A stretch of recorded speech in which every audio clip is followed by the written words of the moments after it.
Hi friends, welcome to RH kitchen. இன்றைக்கி நம்ம நிலக்கடலை உருண்டை எப்படி செய்கிறதுன்னு பார்ப்போம். நிலக்கடலை உருண்டை செய்கிறதுக்கு தேவையான பொருள்: வறுத்த நிலக்கடலை 300 கிராம், வெல்லம் 150 கிராம், ஏலக்காய் 5 எடுத்துக்கோங்க. நான் வறுத்த நிலக்கடலையாக எடுத்துருக்கனால தோல் நீக்கி வச்சுருக்கேன். ஒருவேளை நீங்கள் பச்சை கடலையாக எடுத்துருந்தீங்கன்னா வறுத்து தோல் நீக்கி எடுத்துக்கோங்க.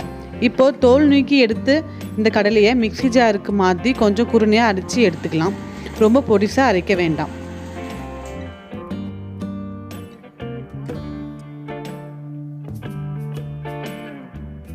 இப்போ அரைச்ச இந்த கடலையை ஒரு பாத்திரத்துக்கு மாற்றி எடுத்துடலாம். எடுத்து வச்ச வெல்லத்தையும் ஏலக்காவையும் மிக்ஸி ஜாரில் போட்டு அரைச்சி எடுத்துடலாம்.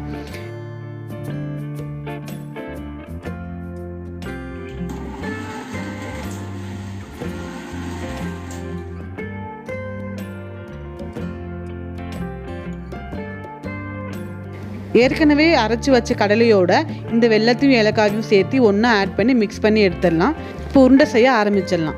உருண்டை நல்லா அமுத்தி பிடிக்கணும், இல்லாட்டி அது உடஞ்சி போயிடும்.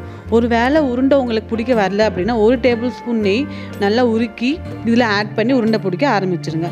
அவ்வளோதான், சத்தான சுவையான நிலக்கடலை உருண்டை ரெடி. இந்த வீடியோ உங்களுக்கு பிடிச்சிருந்துச்சின்னா லைக் பண்ணுங்கள், கமெண்ட் பண்ணுங்கள், ஷேர் பண்ணுங்கள். மறக்காமல் இந்த டிஷ் உங்கள் வீட்டில் செஞ்சு பாருங்கள். நடனம் ஆடும் நாவல் சுவை. Bye friends.